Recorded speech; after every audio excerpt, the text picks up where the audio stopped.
So you've recently moved to the southeastern part of the United States from another region of the country. You've settled in, you're enjoying your new life here, and then you hear a warning you've never heard before. The National Weather Service in Nashville has issued a tornado warning for northwestern Williamson County in Middle Tennessee. So living in the southeast does occasionally come with the risk of tornadoes, and that comes as a surprise to some, because when many think about tornadoes, they think of the Central Plains and the traditional tornado alley. But actually the southeast is second only to the Central Plains in the number of tornadoes that touches down each year, and in recent years we've had more deaths. And while all that might sound a bit intimidating, if you understand the practical threat and you have a plan of what to do when a tornado warning is issued, then you'll realize that your overall chances of being just fine in a storm are very high. However, every year there are people who beat those odds and are struck by a tornado, so let's talk about this a little bit more. So before getting into real estate, for 26 years I was a television meteorologist and specialized in forecasting and also severe weather coverage. So the great news is that the vast majority of tornadoes that strike the southeast are survivable. And for well-built structures, this means most buildings remain standing. Because of that, if you know where to put yourself in those buildings, that gives you a very good chance of surviving.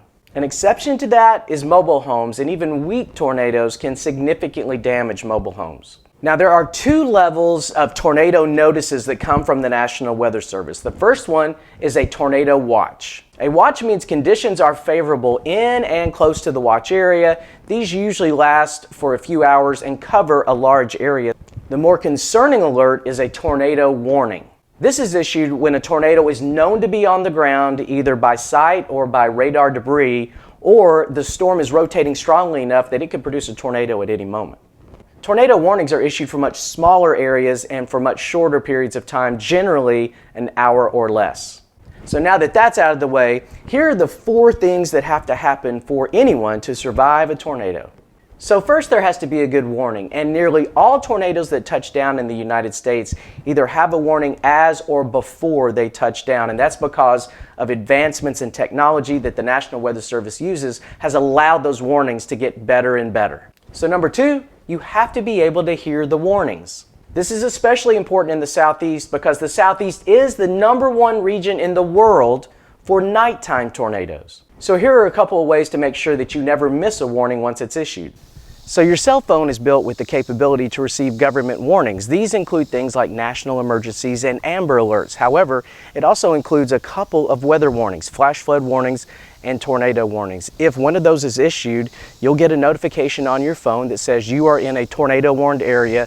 Tune into local media for more information. A lot of people end up disabling those features on their phone though, and if you do that, you still need a way to receive weather warnings, and the best way to do that is through a weather app, and there are lots of them that will follow you via your GPS and alert you no matter where you are. A couple of these include Storm Shield and Storm Watch Plus, and I've included a link to some of those below. Another great tool to have in your arsenal to make sure you never miss another warning is a weather radio. Weather radios listen for signals from the National Weather Service 24 hours a day, and when the National Weather Service does issue a tornado warning, it will alarm. The National Weather Service in Nashville has issued a tornado warning for northwest And let you know that you are under a tornado warning. Third, you have to take tornado warnings seriously, and you have to take action immediately. After the horrific April 27, 2011 tornado outbreak that affected so much of the Southeast, especially Alabama, social scientists did studies to determine what caused people to pause before they would take action. And it turns out a lot of them didn't take action immediately because they wanted confirming information. They wanted a second source to tell them, yes, this tornado warning is real and one is on the way. And one of the worst things people did is they went to the window when the tornado warnings were issued because they wanted to see it for themselves as confirming information. Well, that put them in harm's way in 2 ways. Number 1, windows are easily broken out even in weak tornadoes. And second, it continued to delay the reaction to get to their safe spot. So don't waste precious moments going and looking for confirming information. Go ahead and get into your safe spot immediately and take those tornado warnings seriously because, again, remember, they are more accurate now than they ever have been. Fourth, you need to have a great tornado plan well before the tornado warning ever comes out. Everyone in your family needs to know exactly where you're going to go when that warning comes out to seek maximum safety. So while there are no guarantees if you do take a direct hit from a tornado, here are some general best practices from the National Weather Service. First of all, there is no better place to seek shelter in a tornado than a tornado shelter. Whether it's above ground or below ground, these have been specifically designed to withstand the strong winds of a tornado and also the debris that's flying around in it. If you don't have a tornado shelter but you do have a basement, then go to the basement. Typically underground is better than being at ground level. Now if you have a walkout basement, make sure that you stay away from the wall that is exposed to the outside, away from windows and doors. But a lot of homes in the South don't have basements.